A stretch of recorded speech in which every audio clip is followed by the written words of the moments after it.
اب یہ کون لوگ ہیں؟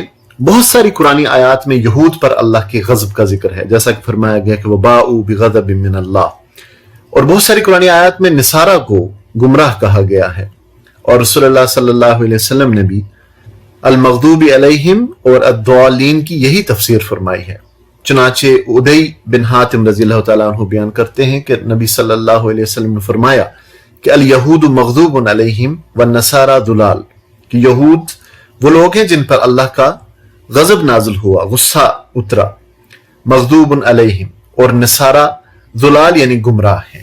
تو اس ارشاد کے مطابق مغضوب علیہم یہود ہیں جو گناہ کے کاموں پر دلیر ہو گئے اور ان پر اللہ کا عذاب اور پھٹکار نازل ہوئی، اور ضالین سے مراد عیسائی ہیں کہ جو فلسفیانہ موشگافیوں میں پھنس کر تسلیس اور گمراہی کا شکار ہوئی۔ مگر لفظ عام ہونے کی وجہ سے اس میں وہ تمام لوگ شامل ہیں جن میں وہ عادات و خصائل پائے جاتے ہیں جو یہود کے المغضوب علیہم بننے کا باعث ٹھہرے، یا جن کی وجہ سے نصارہ، عیسائی، ضالین یعنی گمراہ ہوئے۔